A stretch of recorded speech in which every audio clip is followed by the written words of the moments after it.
ni Carla. Kung ating ano yan, susukatin natin. Up 1 to 10. 1 to 10 ha. Sa relasyon ninyong dalawa bilang magkaibigan.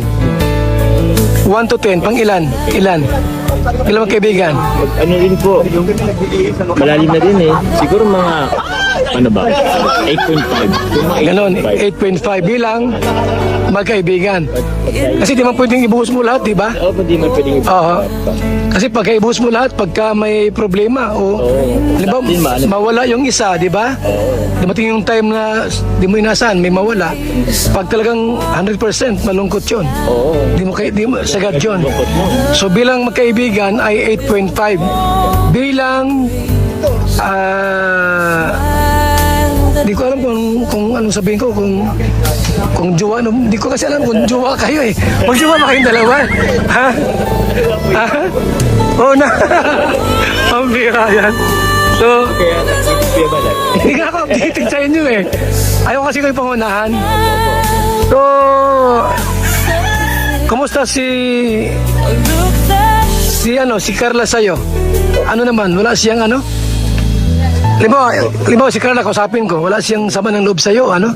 Inanakit, wala naman? Siguro, pero siguro po yung tampuhan meron. May tampuhan? Hindi naman po pangyayari sa amin. Hindi naman siguro nawawala yun. Oo. Ang gandaan is napag-uusapan din naman.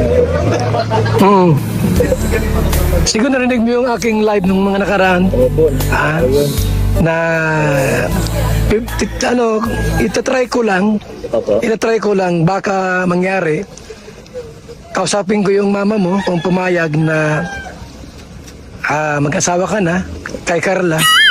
Tapos kay Cynthia naman at sa mama ni Carla, sa papa niya, itry kong kausapin na magpakasal kung pumayag.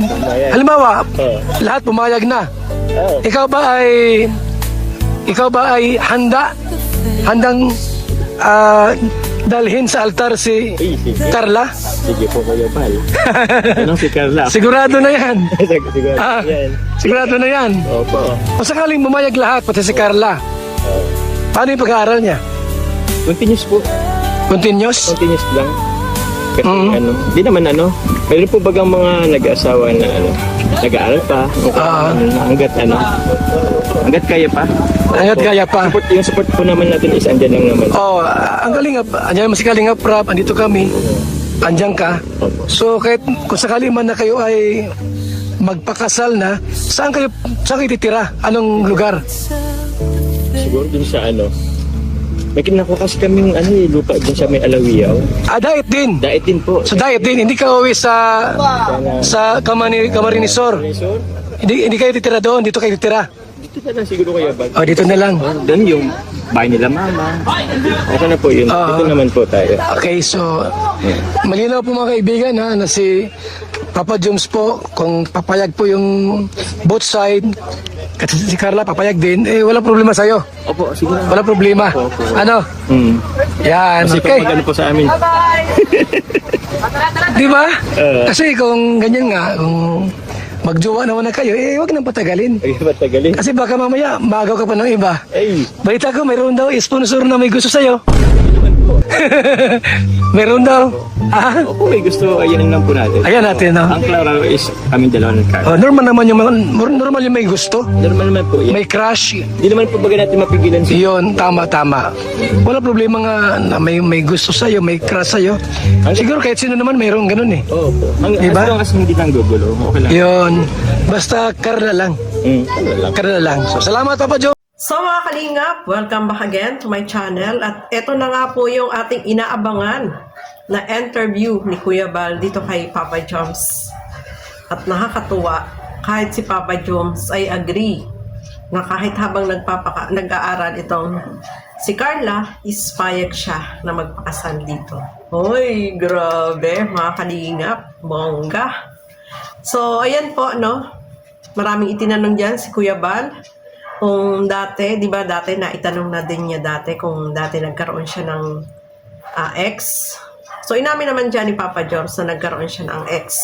Ex na yun, noon pa yun, mga kalingap. At sa ngayon, si Carla na yung kanyang jowa, no, mga kalingap. So, ayan po, no, payag naman si Papa Joms. Sabi niya, siya pa nga yung nagsabi mismo na kahit daw may nag-aaral na nakapag-asawa, is tuloy-tuloy pa rin yung pag-aaral. Pwede naman po yun, no, mga kalingap. Depende na rin dito sa dalawa, no, nasa usapan na rin po nila yan kung okay lang sa kanila. At syempre, yung both side, parents ni Papa Joms at parents ni Carla, no, mga kalingap. Kaya, ayan. So, mas sweet pala sila off-cam, no, mga kalingap. Nakakatuwa naman si Papa Joms, talagang game na sumagot, no, mga kalingap. Kaya masaya tayo na marinig sa kanya na kahit na habang nag-aaral itong si Carla ay na pagkasunduan na ipakasal sila, ay payag na payag siya. At isa pa, meron ding yung lupa, di ba may lupa po sila dun sa Alawihaw ba yun? Na lugar, nakakabulol. So doon, balak ni Papa Joms na magpatayo ng bahay. Di ba, kung napanood niyo po yung aking reaction video doon, na nagpagawa na siya ng kubo, na in case na mapasimulan niya yung pabahay doon, is meron ng tutuluyan yung gagawa ng kanyang bahay, no, mga kalingap. So maganda yon kasi may plano si Papa Joms at gusto niya rin na magkaroon din ng bahay dyan sa malapit sa daet, no, mga kalingap. Kasi syempre umuupa lang po sila ng bahay. At isa pa, magkatabi lang po yung lupa nila ni Carla, mga kalingap. So pwede nilang i-combine. Diba? Kapag kasal na sila, pwede sila magpagawa doon ng isang malaking bahay. Tapos yung lupa na yun is magkatabi naman. So yung magiging kabuuan na yun is malaking space para sa kanila, no? So, sana matupad yun, no, mga kalingap. So, willing naman si Papa Joms. At sabi nga niya is nakasupport siya dito kay Carla, no, mga kalingap. So, alamin natin, ano kaya yung masasabi naman ng parents nitong si Carla. Eto, panoorin po natin ang video na ito. Kaya lang po, ang sabi ko nga po, priority po ngayon ng mga bata, siyempre po pag-aaral. Oo, tama. Di ba, attorney si Jomar ay 32 na? No. Opo. Siyempre, nagmamadaling man yun. Si Carla, first year pa lang. Ilang taon pa. Ngayon, siyempre, magsabi si Jomar, naisin siya. Ma-propose na ako. Gusto ko nang asawahin ng anak nyo. Ngayon, ako nang bahala sa pag-aaral niya. Ang mahalaga ay magsama na kami. Para sigurado na. Sigurado na. Sigurista Ang sabi niya, baka magalit si Kalingap. Halimbawa po, Pumayag na. Anong nasabi niya? Halimbawa, pumayag Alam ni Jomar lahat ito kasi, alam mo na, gusto niyo malaman yung damdamin niyo po. Mabuti yung Ay, ako bukas po, kuya, wala po sa akin problema. Kaya lang nga po, ang priority ko po, yung talaga makatapos ng pag-aaral yung si Jomar na bahala doon. Tapos, kung sakaling magkaroon ng problema si Jomar sa finances, backup naman tayo. Kalingap. Ang mahalaga makatapos si Carla. Kasi dito sa Kalingap, kapag nandito tayo sa Kalingap, tuloy-tuloy yan. Parang yung triplex, di ba? Kaya po yun itanong para di mo rin alam yung sa ni Jomar. Yung salog. Gusto na rin mag-asawa. Nasa tamang gulang na. 32 na. Para may iwasan yung Buntis ang yan. Buntis. Bakit hindi na lang yung mahal yung mabuntisin na? Di ba? Ano tayo? Okay na sa'yo tayo? Okay na.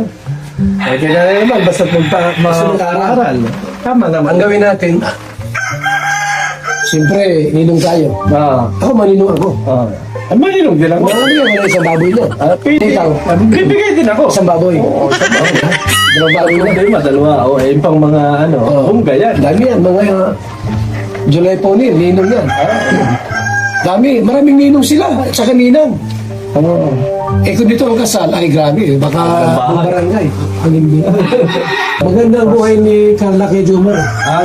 Sigurado na. Kasi yung love team nila, talagang kita ko may magandang katunguhan. At saka, sa tingin ko, nag-balance silang dalawa. Di man yung, ang nag-aaway man.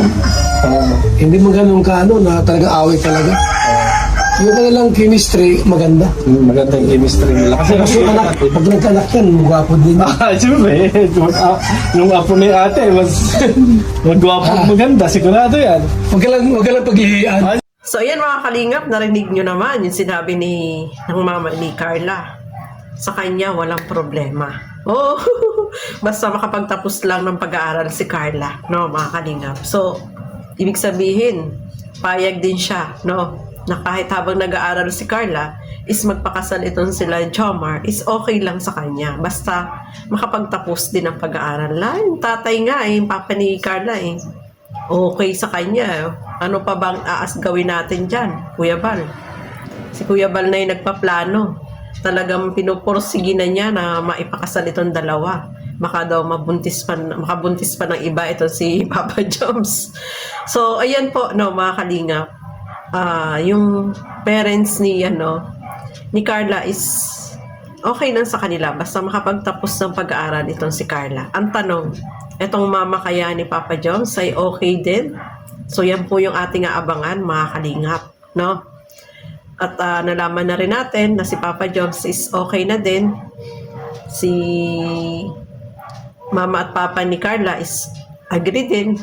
So, yung iba na lang, aantayin po natin ng mga kalingap. So, may maasahan tayo na kasalan. Ay, nako. Pinupus na yan ni Kuya Bal.